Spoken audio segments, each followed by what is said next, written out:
শ্যামনগরে gender সংবেদনশীল budget বিষয়ে প্রশিক্ষণ। সিসিডিবি একটি উন্নয়নমূলক বেসরকারি সংস্থা। সংস্থাটি মানুষের উন্নয়নের লক্ষ্যে কাজ করে চলেছে। সিসিডিবি এনগেজ প্রকল্প নারীদের নেতৃত্ব উন্নয়নের লক্ষ্যে কাজ করছে। সেই লক্ষ্যে 12 ও 13 মে শ্যামনগর উপজেলার মুন্সিগঞ্জে সিসিডিবি এনগেজ প্রকল্প অফিসে প্রকল্পের 10 জন নারী সদস্য, 5টি ইউনিয়ন পরিষদের সদস্য ও 5 জন জেন্ডার নেটওয়ার্ক গ্রুপের সদস্যদের 2 দিনব্যাপী জেন্ডার সংবেদনশীল প্রশিক্ষণের আয়োজন করা হয়। আজ বিকাল 4টায় উক্ত প্রশিক্ষণের সমাপনী অনুষ্ঠানের আয়োজন করা হয়। উক্ত প্রশিক্ষণে প্রধান অতিথি হিসেবে উপস্থিত ছিলেন উপজেলা মহিলা বিষয়ক কর্মকর্তা সারিদ বিন শফিক। বিশেষ অতিথি হিসেবে উপস্থিত ছিলেন বুড়িগোয়ালিনী ইউনিয়ন পরিষদের চেয়ারম্যান আলহাজ হাজী নজরুল ইসলাম, প্যানেল চেয়ারম্যান আব্দুল রউফ গাজী, সচিব রিয়াজুল ইসলাম। আরও উপস্থিত ছিলেন এনগেজ প্রকল্পের প্রোগ্রাম অফিসার নীলিমা রানী ও এনগেজ প্রকল্পের কর্মীবৃন্দ। উপজেলা মহিলা বিষয়ক কর্মকর্তা সারিদ বিন শফিক বলেন, সিসিডিবি এনগেজ প্রকল্প মাঠ পর্যায়ে জেন্ডার বাজেটিং নিয়ে কাজ করছে, এটা খুবই প্রশংসনীয়। তিনি জেন্ডার বাজেটিং কি সেই বিষয়ে আলোচনা করেন। বুড়িগোয়ালিনী ইউনিয়ন পরিষদের সচিব মোহাম্মদ রিয়াজুল ইসলাম তার বক্তব্যে বলেন, 20 বছরের নিচে যদি কোনো মায়ের বয়স হয় তাহলে তার সন্তানের জন্ম নিবন্ধন হবে না। তিনি আরও বলেন, ডিসি অফিসে যে মিটিং হয় আমরা যদি সেখানে বিষয়টা উপস্থাপন করতে পারি এবং তারা মন্ত্রণালয়ে জানায় তাহলে বাজেট জেন্ডার সংবেদনশীল করা সম্ভব। বুড়িগোয়ালিনী ইউনিয়নের চেয়ারম্যান হাজী নজরুল ইসলাম সমাপনী বক্তব্যে বলেন, সিসিডিবি এনগেজ প্রকল্প আপনাদের 2 দিনব্যাপী যে প্রশিক্ষণ দিয়েছে তা যদি আপনারা ভালোভাবে বুঝে এবং কাজে লাগাতে পারেন তাহলে প্রশিক্ষণ দেওয়া সার্থক হবে। মাসে 120 জন টোটাল উপজেলা, তাহলে আমরা আমাদের একটা অংশ আসে আগামী মাসে ভাতা পাবে, কিন্তু আমাদের মাঠ পর্যায়ে জরিপুর 22 জন ভাতা কিন্তু ওই 14 জনই পাবে, ওই 8 জন কিন্তু ওয়েটিং তালিকায় থাকবে। আর একটা আমি যদি জানার জন্য আপনারা লিখছেন বিজিএ বিধবা ভাতা কাজী ভাতা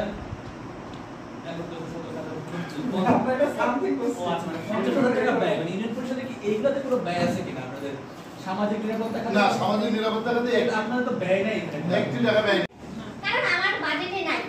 তাহলে এটা আমি কিভাবে চালাবো? আপনার তো সংবিধান অনুযায়ী কথা বলতে হবে। আমি তো প্রথমেই আপনাদের বলছি, আপনারা যে কথা বলবেন যুক্তি দিয়ে বলতে হবে। যুক্তি একটা জিনিস বলি, মনে করেন যে আমাদের ইউনিয়ন পরিষদে কি থাকে, টয়লেট থাকে না?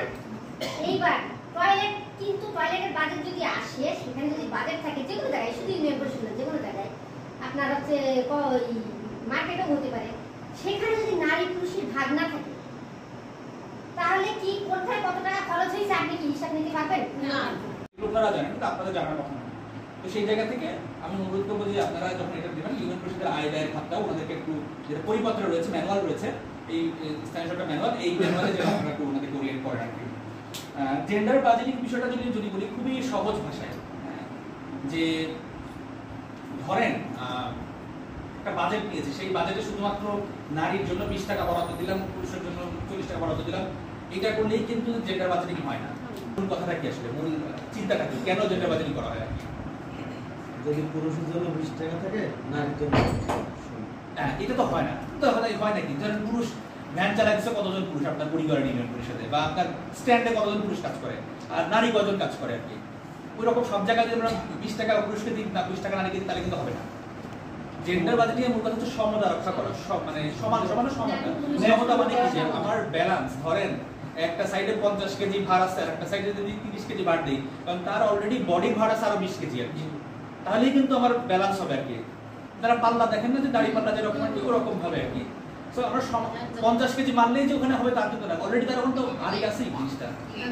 একজন নারী গ্রাম 50 কেজি তুলতে পারে না সহজে, কিন্তু জেন্ডার বাজেটিং এর মূল থিম হচ্ছে কার জন্য শুধু কত টাকা বরাদ্দ সেটা না, এই টাকাটা কার কতটুকু উপকারে লাগছে আর কি, বুঝা গেছে? জেন্ডার বাজেটিং এর উপকারে লাগছে আর কি, ঠিক আছে? এইটা হচ্ছে মূল কথা।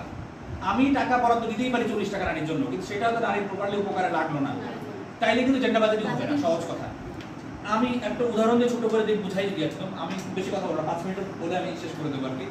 উদাহরণ দিয়ে বোঝা আপনাদের বোঝার সুবিধার জন্য আর কি, যাতে আপনারা পরবর্তী যখন চিন্তা করবেন এই অনুযায়ী চিন্তা করতে পারেন। ধরেন ইউনিয়ন পরিষদ থেকে একটা প্রকল্প দিয়েছে বুড়িগড়াটি ইউনিয়নের ধরেন 10 লক্ষ টাকা প্রকল্পটার ভ্যালু বা 2 লক্ষ টাকা ধরলাম ইকোনমি ইউনিয়নের যারা কৃষক আছেন তাদেরকে তারা প্রশিক্ষণ এবং সহায়তা দেবেন আর কি, বোঝা গেছে? এখন কৃষক যারা আছেন, কৃষক হলেই আমরা মোটামুটি ধরে নেই যে এখানে সব পুরুষ, মাঠে কাজ করে পুরুষ, কিন্তু কৃষির সাথে সংশ্লিষ্ট যারা তারা সকলেই কিন্তু কৃষকের আওতাভুক্ত, এটা মাথায় রাখতে হবে।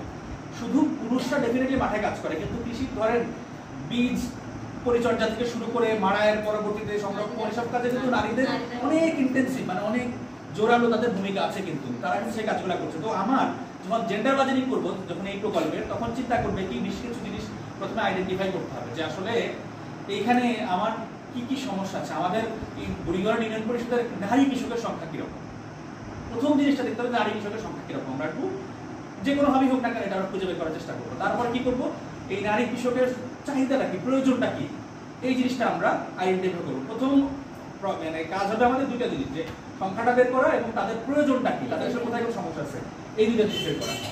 দেন আমরা চিন্তা করবো কি তাদেরকে আমরা প্রশিক্ষণে যখন ডাকবো, তাহলে আমরা ধরেন যদি নারী কৃষক যদি দেখি যে আমার 5,000 নারী কৃষক আছে আর আমার দেখলাম যে 8-10,000 পুরুষ কৃষক আছে আর কি, নারী কৃষক ধরেছে কি তারা সাপোর্ট দেয় আর কি রকম ভাবে, তাহলে আমরা সেই অনুপাতিক ভাবে তাদেরকে ডাকবো 5,000 থেকে।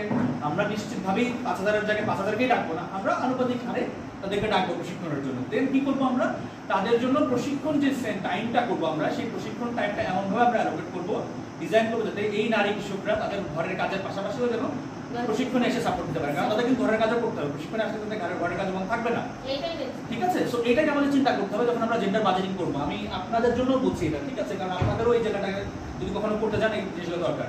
তারপরে চিন্তা করবো কি যখন আমরা এই বীজ এবং সার এবং অন্যান্য সাপোর্ট কৃষি যেগুলো দেবো আর কি, সেই সাপোর্টটা যেন আসলে নারী কৃষকদের প্রয়োজন অনুযায়ী, তাদের আমরা যদি বললাম না তাদের প্রয়োজনটাকে আমরা কোথায় বলার চেষ্টা করবো, সেই প্রয়োজন অনুযায়ী তাদেরকে আমরা দেওয়ার চেষ্টা করবো। এমন না যে গর্মহারে তুমি 5 কেজি করে বীজ নিয়ে চলে যাও, সেটা এরকম না, তার ওই বীজ তো প্রয়োজনই নাই, তারা তো অন্য ধরনের কোনো সাপোর্ট দরকার, সেটা আমরা আইডেন্টিফাই সেই অনুযায়ী আমরা ওই সাপোর্টটা দেওয়ার চেষ্টা করবো। তাহলে কোন সাইডটাতে আর্থিক অনুদান দিলে, সেটা সারের ক্ষেত্রে দিলে সুবিধা হবে, নাকি যখন তারা ফসল প্রক্রিয়াজাত করে, যখন মানে কাটা হয়ে গেছে তারপরে যখন মাড়াইয়ের কাজ করে বা অন্য কোনো কাজ করে, সেই সময় কোনো ধরনের সহযোগিতা দিলে তাদের সুবিধা হবে, এই জিনিসটা চিন্তা করে তখন আমরা আমাদের অর্থনৈতিক বরাদ্দ তাদের জন্য দেবো।